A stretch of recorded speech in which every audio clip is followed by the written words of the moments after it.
જય શ્રી કૃષ્ણ. સર્વ વૈષ્ણવોને મારા ભગવત સ્મરણ.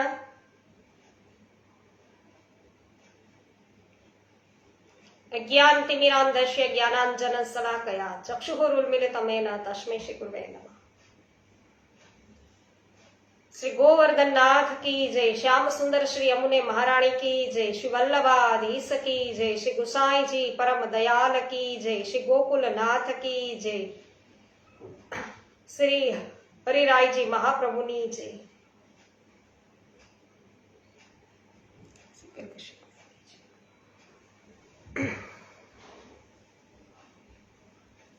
હેમાબેન ગુજરાતી સર્વપ્રથમ ઉપસ્થિત થયા છે. જય શ્રી કૃષ્ણ હેમાબેન, સ્વાગત છે આપનું. રંજનબેન લુણાગરિયા, જય શ્રી કૃષ્ણ, સ્વાગત છે. ગોપાલભાઈ કુમલિયા, જય શ્રી કૃષ્ણ, સ્વાગત છે. મનસુખભાઈ ગજેરા, જય શ્રી કૃષ્ણ, સ્વાગત કરું છું.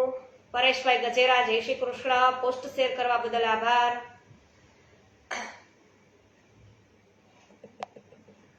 પાવતીબેન ઠુમર, જય શ્રી કૃષ્ણ, સ્વાગત છે આપનું. તો વૈષ્ણવો, શ્રી ગર્ગ સંહિતામાં અધ્યાય 19મો માધુર્ય ખંડનો, એમાં આપણે શ્રી યમુનાજીના સહસ્ત્ર નામ છે એ જોયા.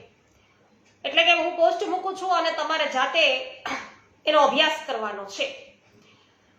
તો આજે પણ છે વધારે નામો છે એની પોસ્ટ મૂકી દીધેલી છે, તો અવશ્ય છે એનું વાંચન કરજો. તો આ કાલિંદીના સહસ્ત્ર નામનું વર્ણન છે એ કીર્તિ દેનાર અને ઉત્તમ કામપૂરક છે. કાલિંદીના જે સહસ્ત્ર નામ વર્ણવવામાં આવ્યા છે વૈષ્ણવો, એ કીર્તિ દેનારું અને ઉત્તમ કામપૂરક છે. એટલે કે કામનાઓ જે કઈ હોય એ પૂરા કરનાર છે. એ મોટા મોટા પાપ હરી લે છે અને પુણ્ય આપે છે. આયુની વૃદ્ધિ કરનારું સાધન છે શ્રી યમુનાજીના સહસ્ત્ર નામ. તો રાત્રે એકવાર આનો પાઠ કરવામાં આવે તો ચોરોનો ભય રહેતો નથી. રસ્તામાં 2 વાર પઠન કરાય તો ડાકુ લૂંટારાઓનો ભય રહેતો નથી.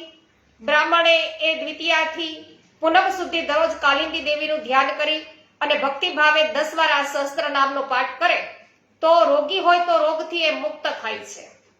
કેદમાં પડેલો હોય તો ત્યાંથી બંધન મુક્ત થાય છે. ગર્ભિણી નારી હોય તો તેને ઉત્તમ પુત્રને જન્મ આપે છે અને વિદ્યાર્થી હોય તો એ પંડિત થાય છે. એટલે મોહન, સ્તંભન, વશીકરણ, ઉચ્ચાટન, મારણ, શોષણ, દીપન, ઉન્માદન, તાપન, નિધિ દર્શન આદિ જે વસ્તુ મનુષ્ય મનમાં ઈચ્છે છે તે પ્રાપ્ત કરે છે. તો શ્રી કાલિંદીના આ સહસ્ત્ર નામના પાઠથી બ્રાહ્મણ બ્રહ્મ તેજને પ્રાપ્ત થાય છે.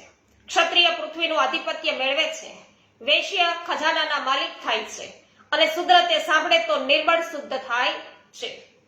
જો પૂજા સમયમાં દરરોજ ભક્તિ ભાવે તેનો પાઠ કરે તો તે જળથી અલિપ્ત રહેનાર કમળપત્રની જેમ પાપોથી કદી પણ લિપ્ત થતા નથી. જો લોક 1 વર્ષ સુધી પટલ અને પદ્ધતિના વિધિનું પાલન કરીને દરરોજ આ સહસ્ત્ર નામના 100 વાર પાઠ કરે અને તે પછી સ્તોત્ર અને કવચ પઠન કરે છે, તે 7 દ્વીપોથી યુક્ત પૃથ્વીનું રાજ્ય પ્રાપ્ત કરશે. તેમાં કોઈ સંશય નથી. શ્રી યમુનાજીના ભક્તિ ભાવે 8 પાઠ કરે તો તે પુણ્યાત્મક ધર્મ અર્થ કામ એ ત્રિવર્ગને પામીને આ જીવનમાં જ જીવન મુક્ત થાય છે.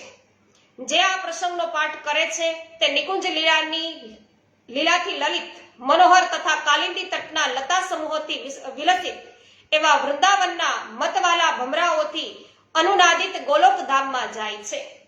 આ પ્રમાણે શ્રી ગર્ગ સંહિતામાં માધુર્ય ખંડ અને શ્રી નારદ બહુલાચ સંવાદમાં યમુના સહસ્ત્ર નામનું વર્ણન, આ નામનો 19મો અધ્યાય છે એ પૂરો થયો. શ્યામ સુંદર શ્રી યમુને મહારાણી કી જય. લીનાબેન પટેલ, સ્વાગત છે આપનું. મુકેશભાઈ અઘેરા, સ્વાગત કરું છું. બિપિનભાઈ ડોબરિયા, સ્વાગત છે. મનીષાબેન અઘેરા, સ્વાગત છે. પોસ્ટ શેર કરવા બદલ આભાર. બિપિનભાઈ ડોબરિયા, સ્વાગત છે. કાંતાબેન કોઠડિયા, સ્વાગત કરું છું.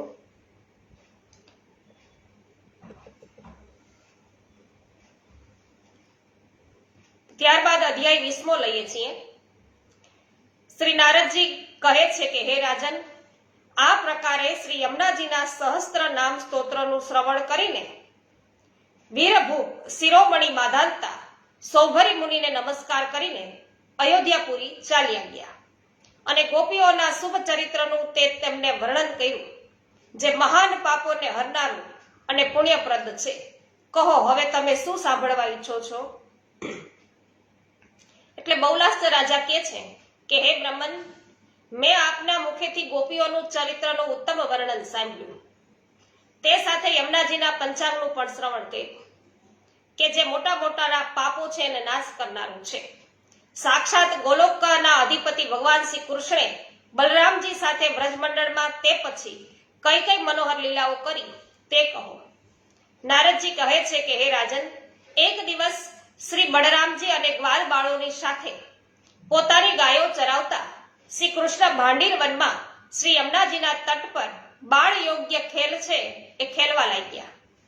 બાળકો પાસે બાહ્ય વાહનોના ખેલ કરાવતા શ્રી કૃષ્ણ મનોહર ગાયોની દેખભાળ કરતા વનમાં વિહાર કરતા હતા. આ ખેલમાં કેટલાક છોકરાઓ વાહન ઘોડા વગેરે બનતા અને કેટલાક તેમની પીઠ પર સવારી કરતા હતા. તે વેળા ત્યાં કંસે મોકલેલ અસુર પ્રલંબ ગોપનું રૂપ ધારણ કરીને આવ્યો. બીજા ગ્વાલ બાળો સાથે એને ઓળખી ન શક્યા. તો ગ્વાલ બાલો છે એ પ્રલંબને ઓળખી શક્યા નહીં, પરંતુ ભગવાન શ્રી કૃષ્ણથી તેની માયા છે એ છુપી રહી શકી નહીં. અને ખેલમાં હારનાર બાળક જીતનારાઓની પીઠ ઉપર ચઢાવતા હતા. કિંતુ જ્યારે બલરામજી જીતી ગયા ત્યારે તેમણે કોઈ પણ પીઠ પર ચડવાને તૈયાર થયું નહીં. હવે એમની પીઠ ઉપર કોઈ ચડ્યું નહીં. તે વખતે પ્રલંબાસુર જ તેમને ભાંડીર વનથી યમુનાજીના તટ સુધી પોતાની પીઠ ઉપર ચડાવીને લઈ જવા લાગ્યો. એક નિશ્ચિત સ્થાન હતું જ્યાં પીઠ પર ચડેલા બાળકને ઉતારી દેતા હતા, પણ પ્રલંબાસુરે છે ઉતારવાના બદલે પહોંચ્યા પછી પણ મથુરા સુધી લઈ જવાને તૈયાર થયો. એ સ્થાન ઉપર પૂગી ગયા તો પણ એને મથુરા સુધી લઈ જવાતા એટલે ઉતાર્યા નહીં. એટલે તેને વાદળાની ઘનઘોર ઘટાની પેઠે ભયંકર સ્વરૂપ ધારણ કરી લીધું અને વિશાળ પર્વત સમાન દુર્ગમ થઈ ગયો. તો પ્રલંબાસુર દૈત્યની પીઠ પર બેઠેલા સુંદર બાળ બલરામજી એના કાનોમાં કુંડળ છે હાલી રહ્યા હતા. એવું લાગતું હતું કે જાણે આકાશમાં પૂર્ણ ચંદ્રમાં ઉગ્યો છે અથવા વાદળાની ઘટામાં વીજળી ચમકી રહી ન હોય. એ ભયંકર દૈત્યને જોઈને મહાબળવાન બળદેવજીને ઘણો બધો ક્રોધ ચડ્યો. તો બળદેવજીને પોતાની પીઠ ઉપર બેસાડીને લઈ જતો હતો અને એ સ્થાન આવ્યું તો પણ ઉતાર્યા નહીં. અને પછી પોતે ભયંકર રૂપ ધારણ કરી લીધું પ્રલંબે. તેમણે દૈત્યના મસ્તક પર કચકચાવીને એક મુક્કો માર્યો બળદેવજીએ, જાણે ઇન્દ્ર કોઈ પર્વત પર વજ્રનો પ્રહાર કરતો ના હોય એમ. તો વજ્રના પ્રહારથી દૈત્યનું મસ્તક છે પહાડની પેઠે ફાટી ગયો અને એકાએક પૃથ્વીને ધ્રુજાવતો ધરાશાયી થઈ ગયો અને તેના દેહમાંથી એક વિશાળ જ્યોત નીકળી અને એ બલરામજીમાં વિલીન થઈ ગઈ. તે વખતે દેવતા બલરામજીના પર નંદનંદન વનના પુષ્પોની વૃષ્ટિ કરવા લાગ્યા. હે નૃપેશ્વર, પૃથ્વી પર અને આકાશમાં પણ જય જયકાર થવા લાગ્યો. હે રાજન, આ પ્રકારે બળરામજીના પરમ અદ્ભુત ચરિત્રનું મેં તમારી સમક્ષ વર્ણન કર્યું. હવે તમારી શું સાંભળવાની ઈચ્છા છે એ કયો. એટલે કહે છે બહુલાશ્ચ રાજા કે હે મુને, એ રણ દુર્ગમ દૈત્ય પ્રલંબ પૂર્વજન્મમાં કોણ હતો અને બળદેવજીના હાથેથી તેને મુક્તિ કેમ મળી? નારદજી કે હે રાજા, યક્ષરાજ કુબેરે પોતાના સુંદર વનમાં ભગવાન શિવજીની પૂજાના માટે ફૂલવાડી બનાવી હતી અને આમ તેમ યક્ષોને ગોઠવીને ફૂલોના રક્ષણ કરવા માટે ગોઠવણી કરી હતી. તેમ છતાં પણ એ પુષ્પ વાટિકાના સુંદર અને ચમકીલા પુષ્પો તોડતા હતા. તેથી ક્રુદ્ધ થઈ અને બળવાને યક્ષરાજ કુબેરે છે શ્રાપ આપ્યો કે જે કોઈ યક્ષ આ ફૂલવારીના ફૂલ લેશે અથવા તો બીજા પણ દેવતા અને મનુષ્યો આદિ ફૂલ તોડવાનો અપરાધ કરશે તે તરત જ મારા આ શાપથી પૃથ્વી પર અસુર થઈ જશે. તો એક દિવસ હુહુ ગંધર્વનો પુત્ર વિજય તીર્થ ભૂમિઓમાં વિચરતા તથા માર્ગમાં ભગવાન શ્રી વિષ્ણુના ગુણો ગાતા ગાતા ચૈત્રરથ વનમાં આવ્યો અને તેના હસ્તમાં વીણા હતી. તે બિચારો ગંધર્વ સાપ વિશે કંઈ પણ જાણતો નહોતો. તેથી તેણે ફૂલવારીમાં થોડાક પુષ્પો લીધા. બસ પુષ્પો લેતા જ તે ગંધર્વમાંથી અસુર થઈ ગયો અને પછી તો તે તત્કાળ મહાત્મા કુબેરને શરણે ગયો અને નમસ્કાર કરીને બે હાથ જોડીને ધીરે ધીરે સાપથી છૂટવાનો એ પ્રાર્થના કરવા લાગ્યો કે હે રાજેન્દ્ર. ત્યારે તેના પર પ્રસન્ન થઈ અને કુબેરે પણ વરદાન આપ્યું કે હે માનદ, તું તો ભગવાન શ્રી વિષ્ણુનો ભક્ત તથા શાંતચિત્ત મહાત્મા છે, માટે હવે શોક ના કર. દ્વાપરના અંતમાં ભાંડીર વનમાં યમુનાજીના તટ પર બળદેવજીના હાથે તારી મુક્તિ થશે, તેમાં સંદેહ નથી. તો શ્રી નારદજી બોલ્યા કે હે રાજન, હુહુ ગંધર્વનો વિજય નામનો ગંધર્વ મહાન અસુર પ્રલંબ થયો અને કુબેરના વરદાનથી તેને પરમ મોક્ષ છે પ્રાપ્ત થયો. આ પ્રમાણે શ્રી ગર્ગ સંહિતામાં માધુર્ય ખંડના શ્રી નારદ બહુલાષ્ટ સંવાદમાં પ્રલંબ વદ નામનો 20મો અધ્યાય પૂરો થયો. શ્રી ગોવર્ધનનાથ કી જય. મયંકભાઈ સાકરિયા સ્વાગત છે. માધુરીબેન મિસ્ત્રી જય હો, સ્વાગત છે આપનું. હેમાબેન ગુજરાતી આપનો આભાર. કુંદનબેન પરમાર સ્વાગત છે. ઉર્મીબેન શાહ આપનું પણ સ્વાગત છે. બળદેવજીની જાણકારી સરસ મળી ને ઉર્મીબેન શાહ, આભાર આપનો હો. જય હો મનીષાબેન. વ્રજભાઈ કંડોરિયા સ્વાગત છે. કથિરિયા વલ્લભભાઈ સ્વાગત કરું છું. ગઢિયા રસિકભાઈ, અનસુયાબેન ગઢિયા સ્વાગત છે. રજનીકભાઈ ચીખલિયા સ્વાગત છે. પવનભાઈ સખિયા સ્વાગત છે. દીપકભાઈ અને ભાવનાબેન સ્વાગત કરું છું. શૈલેષભાઈ દુધાત્રા સ્વાગત છે. પોસ્ટ શેર કરવા બદલ આભાર. મહેશભાઈ વસોયા પોસ્ટ શેર કરવા બદલ આભાર, સ્વાગત છે આપનું. ગીતાબેન ભુવા અને કરશનભાઈ ભુવા આપનું પણ સ્વાગત કરું છું. હંસાબેન પટેલ સ્વાગત છે. જે.આર. વડાલિયા સ્વાગત છે. પોસ્ટ શેર કરવા બદલ આભાર. જય હો હેમાબેન ગુજરાતી. મંગલાબેન રૂપારેલ સ્વાગત છે. લીનાબેન પટેલ આપનું પણ સ્વાગત કરું છું.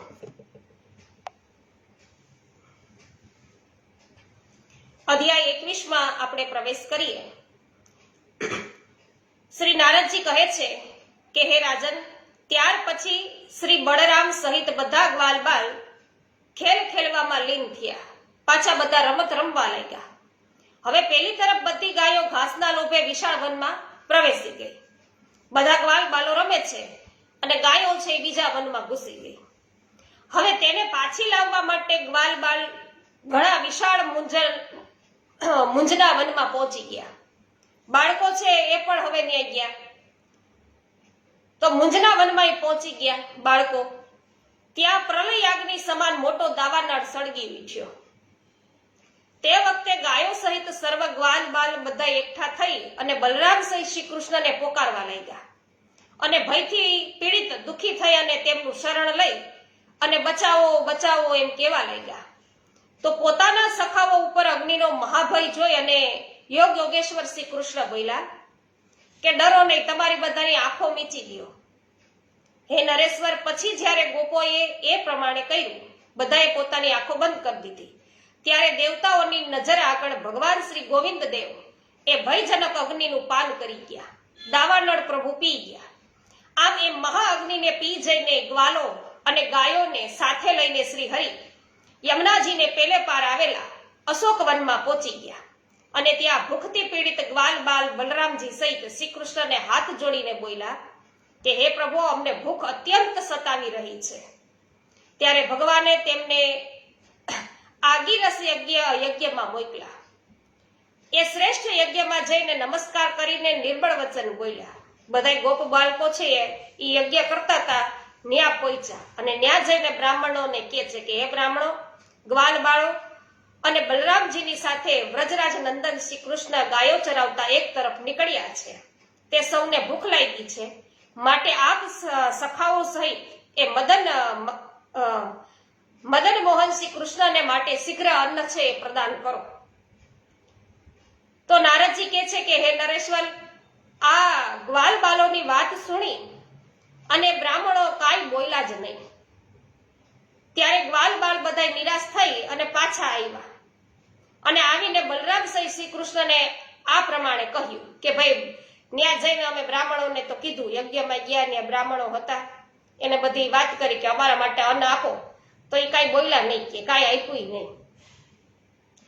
કે પછી ગોપો બોલ્યા કે હે સખે, તમે વ્રજ મંડળમાં જ અધીશ થયેલા છો, ગોકુળમાં જ તમારું જોર ચાલે છે, અને નંદ બાબાની આગળ જ તમે કઠોર દંડધારી થાવ છો. કે પ્રચંડ સૂર્ય સમાન તેજસ્વી તમારો પ્રકાશમાન દંડ નિશ્ચય જ મધુપુરીમાં પોતાનો પ્રભાવ છે એ પ્રકટ કરતો નથી. શ્રી નારદજી બોલ્યા કે હે રાજન, ત્યારે શ્રી હરિએ તે ગ્વાલ બાલોને પુનઃ ફરી પાછા યજ્ઞ કરતા બ્રાહ્મણોની પત્નીઓની પાસે મોકલ્યા. ત્યારે તેઓ પુનઃ યજ્ઞશાળામાં ગયા અને બ્રાહ્મણ પત્નીઓને નમસ્કાર કરીને કહ્યું કે શ્રી કૃષ્ણએ મોકલેલા છે.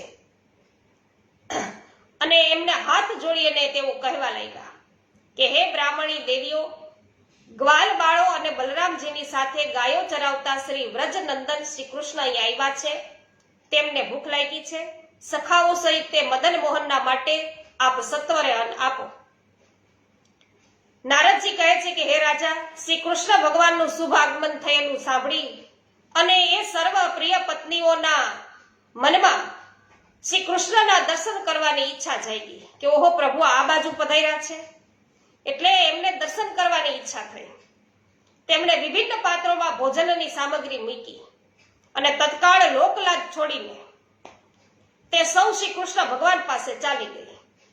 અને રમણીય અશોક વનમાં શ્રી યમુનાજીના મનોરમ્ય તટ પર વિપ્ર પત્નીઓએ શ્રી હરિનું અદ્ભુત રૂપ જેવું સાંભળ્યું હતું, તેવું જ દર્શન છે એને થયું, તેવું જ રૂપ એને પ્રભુનું દીઠું. અને દર્શન પામીને તે સૌ પરમાનંદમાં એવી નિમગ્ન થઈ ગઈ કે જેમ યોગી જન તુર્ય બ્રહ્મનો સાક્ષાત કરીને આનંદિત થઈ જાય, તો એટલી બધી આનંદિત થઈ ગઈ. ભગવાન કહે છે કે હે વિપ્ર પત્નીઓ, તમને બધાને ધન્ય છે કે જે મારા દર્શન કરવા માટે અહીં સુધી ચાલી આવી. હવે તમે સૌ તમારા ઘરે પાછા જાઓ, બ્રાહ્મણો તમારા પર કોઈ સંદેહ કરશે નહીં, અને તમારા જ પ્રભાવથી તમારા પતિદેવ બ્રાહ્મણો તત્કાળ યજ્ઞનું ફળ પામી અને નિર્મળ થાવ. તમારી સાથે પ્રકૃતિથી પરે વિદ્યમાન પરમધામ ગોલોક છે ચાલ્યા જશે. તો શ્રી નારદજી બોલ્યા કે ત્યારે શ્રી હરિને નમસ્કાર કરીને એ બધી સ્ત્રીઓ યજ્ઞશાળામાં ચાલી આવી અને તેમને જોઈને બધા બ્રાહ્મણોને પોતાના પર ધિકાર છૂટ્યો અને તે કંસના ડરથી સ્વયં શ્રી કૃષ્ણને જોવા માટે જઈ શક્યા નહોતા. એને એમ થયું કે આપણા કરતા તો આ પત્ની આપણી હારી, કે એને ફળ સારું પ્રાપ્ત થયું, એને પ્રભુના દર્શન થઈ ગયા, આપણા ઉપર તો ધિકાર છે કે આપણે તો આ કંસના ડરથી ત્યાં જઈ ન શક્યા પ્રભુના દર્શન કરવા. તો હે મૈથિલી ગ્વાલ બાળો અને બલરામજીની સાથે પેલું અન્ન જમી અને શ્રી કૃષ્ણ ગાયો ચરાવતા મનોહર વૃંદાવનમાં ચાલ્યા ગયા. તો જે બ્રાહ્મણ પત્નીઓએ અન્ન હતું આપેલું એ બધાએ છે એ સાથે મળીને છે ભોજન લીધું અને પછી પ્રભુ સાથે બધા જ છે વૃંદાવનમાં ગયા. તો આ પ્રમાણે શ્રી ગર્ગ સંહિતામાં માધુર્ય ખંડના શ્રી નારદ બહુલાશ્ચ સંવાદમાં દાવાનળથી ગાયો અને ગ્વાલોનો છુટકારો દાવાનળથી અને વિપ્ર પત્નીઓને શ્રી કૃષ્ણના દર્શન થયા એ નામનો 21મો અધ્યાય છે એ પૂરો થયો. શ્રી ગોવર્ધનનાથ કી જય. લલિતાબેન અકબરી સ્વાગત છે, ઘડિયા રસિકભાઈ સ્વાગત છે, નીતિનભાઈ ધોકિયા સ્વાગત કરું છું, ચિમનભાઈ પટેલ આપનું પણ સ્વાગત છે, દિનેશભાઈ રાજાણી સ્વાગત છે, જય હો કાંતાબેન કોઠડિયા, ઉર્મીબેન શાહ જય હો, ભાવનાબેન દલસાણિયા સ્વાગત છે, રજનીકભાઈ જીખલિયા આપનો આજે જન્મદિવસ હોય તો આપને ખૂબ ખૂબ મંગલ બધાઈ, શુભેચ્છાઓ.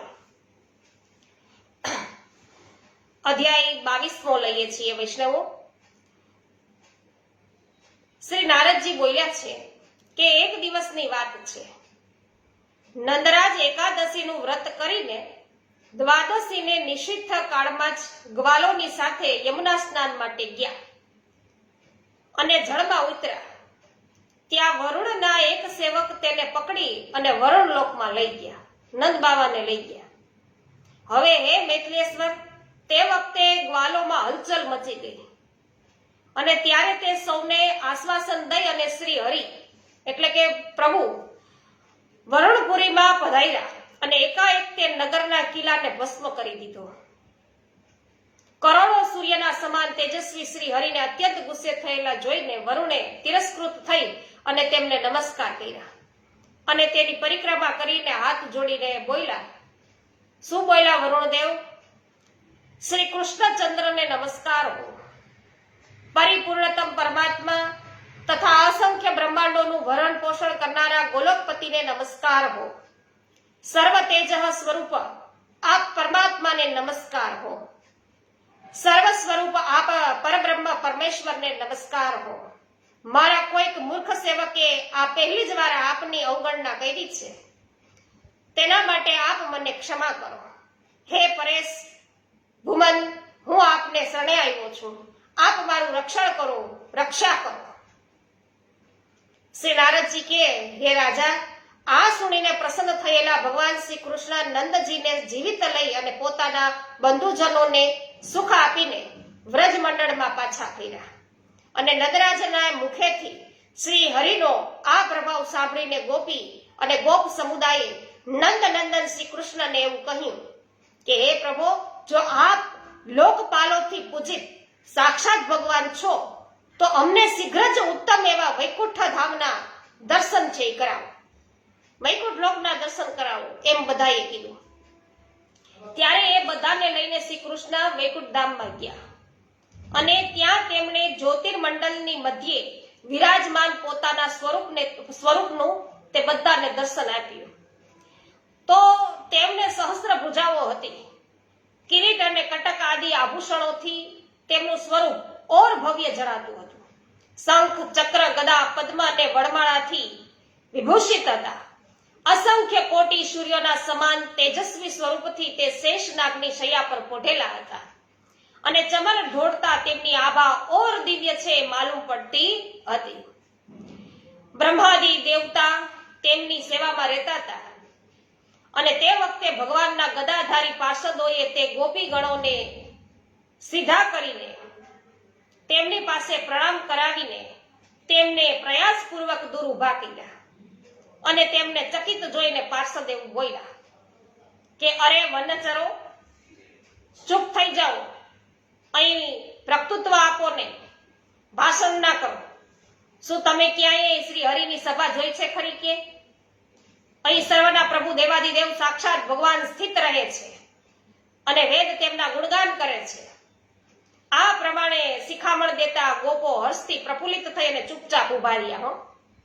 હવે તેઓ મનમાં ને મનમાં એવું કહેવા લાગ્યા, બધાય ગોપજનો, હું કે અરે આ ઊંચા સિંહાસન પર બિરાજેલા અમારા શ્રી કૃષ્ણ જ તો છે, કે અમારા ભેગા રોજ કે ગાયો ચરાવા ઈ જ તો છે અને તેમની સમીપે ઊભા છીએ અમે, તો પણ અમને નીચે ઊભા રાખીને પોતે ઊંચા આસને બેઠા છે. અમારી સાથે પડવાર પણ વાત કર્યા સુધા કરતા નથી. આ ઈ જ છે જે રોજ અમારી સાથે ખાય છે, રોજ અમારી સાથે ગાયો ચારે છે, રોજ અમારી યારે રમતો રમે છે અને અમારી યારે કઈ બોલતા નથી. વૈકુંઠમાં માટે વ્રજતી અધિક હે કે માટે વ્રજતી અધિક બીજો લોક નથી કે જે પ્રભુ સાક્ષાત આપણી સાથે એટલે આપણી સાથે ભોજન કરે, પ્રભુ આપણી સાથે કરે. કારણ કે વ્રજમાં તો આ અમારા ભાઈ રહેલા છે કે અને એમની સાથે અમારી વાતચીત તો થતી જ રહે છે. તો હે રાજન, આમ કહેતા ગોપો અને પરિપૂર્ણતમ પ્રભુ ભગવાન શ્રી હરિ વ્રજમાં પાછા આવ્યા. તો આ પ્રમાણે શ્રી ગર્ગ સંહિતામાં માધુર્ય ખંડના શ્રી નારદ બહુલાચ સંવાદમાં નંદ આદિને વૈકુંઠ દર્શન નામનો 22મો અધ્યાય છે પૂરો થયો. તો બધા જ વ્રજવાસીઓને વૈકુંઠ ધામનું દર્શન છે પ્રભુએ કરાવ્યું. પણ પછી બધાને અહેસાસ થયો કે ભાઈ મને વનરાવન વાલું કે વૈકુંઠ નહીં રે આવું, અહીં વૈકુંઠમાં અવાય નહીં ભાઈ. આપણે આપણે તો કેવી રીતે એકદમ શિસ્ત બધું ઊભું રહેવું પડે. અહીંયા તો બ્રહ્મા જેવા પણ બધા છે, પ્રભુની સેવા કરે, પ્રભુ કોઈની સાથે કઈ બોલતા નથી. તો એના કરતા તો આપણા વ્રજની અંદર છે કે પ્રભુ સાથે ખેલવામાં, પ્રભુને પ્રેમ કરવામાં જે આનંદ પ્રાપ્ત વનરાવનમાં થાય છે એ બીજે ક્યાંય ના થાય, વ્રજમાં. સોનલબેન સતાસિયા સ્વાગત છે. જયશ્રીબેન પટેલ સ્વાગત છે. ગિરધરભાઈ પટેલ જય હો, આપનું સ્વાગત છે. પોસ્ટ શેર કરવા બદલ આભાર. લીનાબેન પટેલ જય હો. ભાવનાબેન ભાલોડિયા સ્વાગત છે. રમેશભાઈ ચાંગાણી, હંસાબેન પટેલ, કોમલભાઈ, રાહુલબેન સર્વનું સ્વાગત છે. પોસ્ટ શેર કરવા બદલ આભાર. વિઠ્ઠલભાઈ ગોંડલિયા સ્વાગત છે આપનું. અમરીશભાઈ છત્રાળા સ્વાગત છે. હેમાબેન જય હો.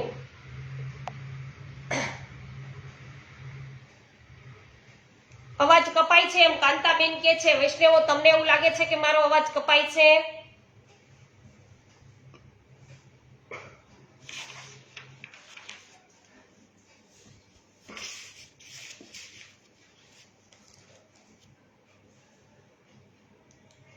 તો વૈષ્ણવો, આપણે આજે 19, 20 અને 21 એમ 3 અધ્યાય છે લીધા છે.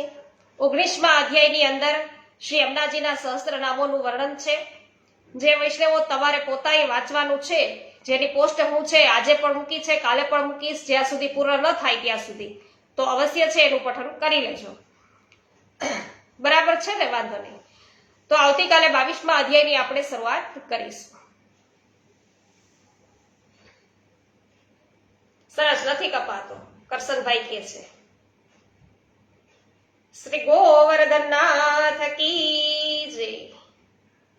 શ્રી ગિરિરાજ ધરણ કી જય. શ્યામ સુંદર શ્રી યમુને મહારાણી કી જય. શ્રી વલ્લભાધીશ કી જય. શ્રી ગુસાઈજી પરમ દયાલ કી જય. શ્રી ગોકુલનાથ કી જય. શ્રી હરિરાયજી મહાપ્રભુની જય. સર્વે વૈષ્ણવોને મારા જય શ્રી કૃષ્ણ. મુકેશભાઈ પરીખ જય શ્રી કૃષ્ણ. જય હો ઉર્મિબેન.